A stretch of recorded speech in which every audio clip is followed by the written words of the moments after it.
Assalamualaikum warahmatullahi wabarakatuh. Di video kali ini saya akan menjelaskan dan mempraktekkan tentang praktikum 4, yaitu manajemen proses dan penjadwalannya. Baiklah, tanpa memperpanjang waktu, langsung aja kita ke videonya. Di sini terdapat tujuan praktikumnya. Ada 4, yaitu menggunakan simulator pada sistem operasi, memahami konsep transisi keadaan proses atau proses state. Yang ketiga itu memahami penggunaan berbagai jenis penjadwalan proses, dan yang terakhir memahami fungsi dan manfaat sistem log pada sistem operasi. Nah, ini adalah dasar teorinya. Di sini terdapat 3 keadaan proses, yaitu ready, running, dan block ya. Dan sasaran utama dalam proses ini yaitu fairness, policy enforcement, balance, throughput, turnaround time, dan CPU utilization. Pada sistem interaktif atau time sharing, yaitu response time dan proportionality. Ada sistem real time, yaitu meeting deadline dan predictability. Nah, klasifikasi algoritma penjadwalan ini didasarkan pada 2 ya, yaitu non-preemptive, yaitu tidak dapat diambil alih secara paksa. Contohnya yaitu first in first out atau FIFO, atau disebut juga FCFS, first come first serve. Yang kedua SJF atau shortest job first. Yang ketiga adalah HRN, itu highest ratio next. Nah, selanjutnya yang kedua algoritma penjadwalan itu adalah yang menerapkan preemptive atau dapat diambil secara paksa, antara lain round robin, NFT atau multiple feedback use, SRF atau shortest remaining first. Lalu di sini PS priority scheduling, dan yang terakhir GS guaranteed scheduling. Nah, kita masuk ke contoh soalnya. Diketahui seperti ini, dan proses arrival time-nya semuanya itu 0. Nah, ini contoh soalnya. Dan kita masuk ke praktikumnya. Kita buka dulu CPU simulatornya.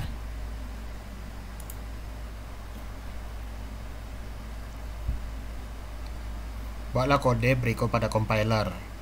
Ini terlebih dahulu kita kopikan aja dulu ya. Kita kopikan.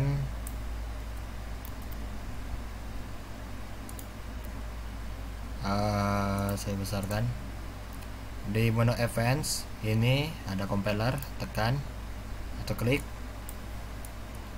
Pada menu program compiler kita buat programnya, dan di sini kita akan mengcompile.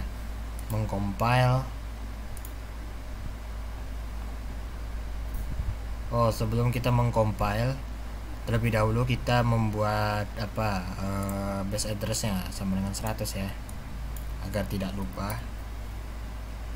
Baiklah, di sini lalu kita buat compile lalu klik ke load in memory. Setelah kita membuat source ini, di menu compile kita klik compile, kita tunggu, maka keluar hasil program code-nya. Kalau kita save misalnya, buat dengan nama, terserah kalian, terserah nama apa, tapi source ini dia bentuk txt yang source ini. Sedangkan binary code bisa juga di save, tapi dalam bentuk bin ya, bin. Baik, ini sudah ada base addressnya 100. Kita langsung ke load in memory. Nah, sudah sukses. Hal yang harus kita lakukan di sini selanjutnya, nah sudah load in ya, kita pergi ke tab OS simulator. Terdapat program FCFS 1. untuk membuat dan menghitung P1, P2, P3, create new process sebanyak 3 kali. Nah, kemudian pilih FCFS nya dan ingin mengecek, dan lalu klik start ya, klik start. Kalau mengecek PCB, nah seperti ini. Kita langsung praktekkan ya. Ini sudah di compiler. Oke. Compiler di mode advance, ini ada OS 0. Kita klik. Di sini policesnya sudah tertera di sini ya, secara default first come first serve. Nah, di program list ini ada FCFS1. Kita klik 3 kali karena diketahui 0 ya. 0. Lalu kita klik start ya. Klik start. Kita show PCB-nya atau proses code block-nya.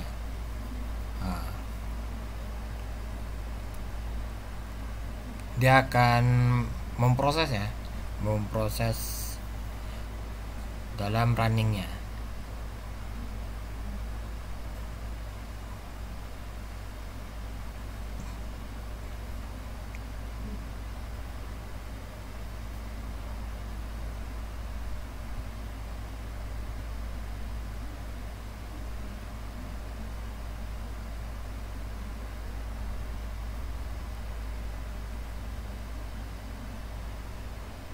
Nah, lanjut, ini yang kedua, P2 nya nih, lalu P3 nya. Dia akan memproses satu-satu terlebih dahulu. Kita tunggu.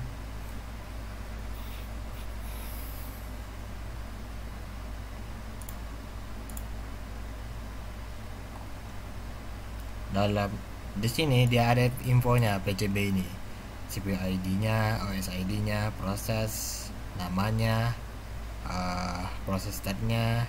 Di sini ada programnya, base address-nya, start-nya, priority, memory size, average, burst time-nya,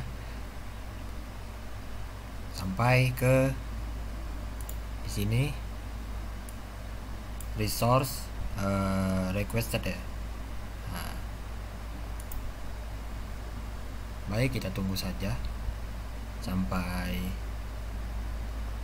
ini apa ya, hilang ya dalam proses running. Kita lanjut ya sambil dia menjalankan.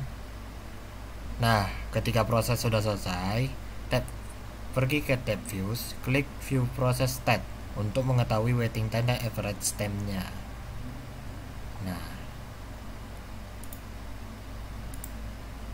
Nah, sudah selesai. Kita menu ke views ya, klik view process state, maka hasilnya seperti ini.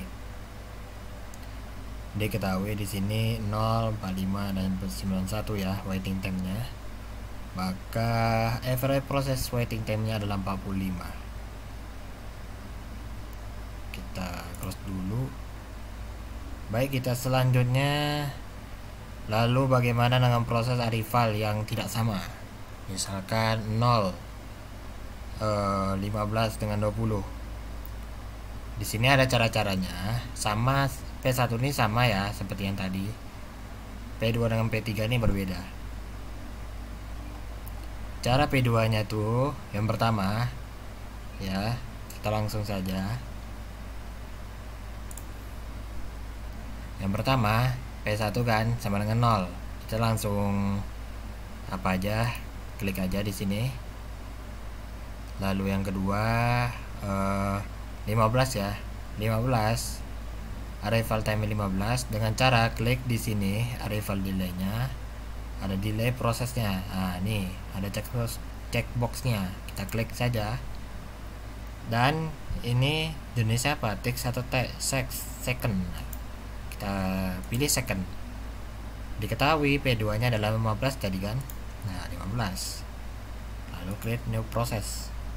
Setelah itu yang ketiga kita ambil lagi delay prosesnya kita betulkan.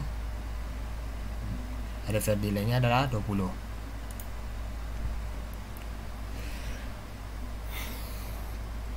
Oh, maaf lagi pesen flu.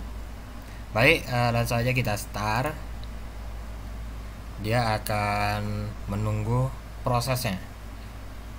Sambil menunggu prosesnya, di sini tahap-tahapnya ya.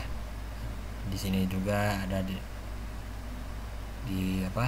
dicekliskan juga, diatur dalam bentuk second. Begitu juga dengan P3 nya, maka hasilnya seperti ini. Kita tunggu saja.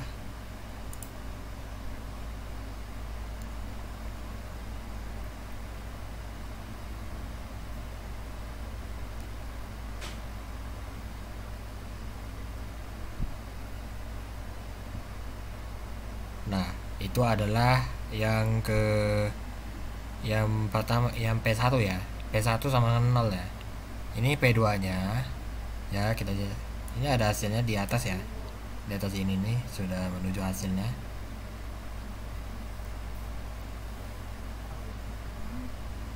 Ini menuju yang kelima, 6,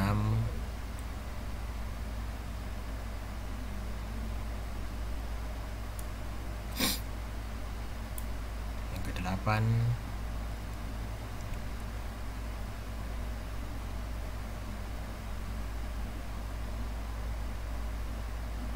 dan ini yang terakhir ya, yang P3 nya. Nah, ini P3 nya diketahui tadi arrival time nya adalah 20.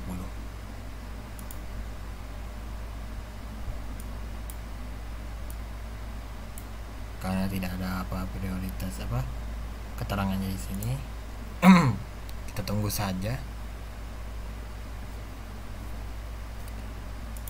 ya. Untuk melihat viewsnya kita nanti saja.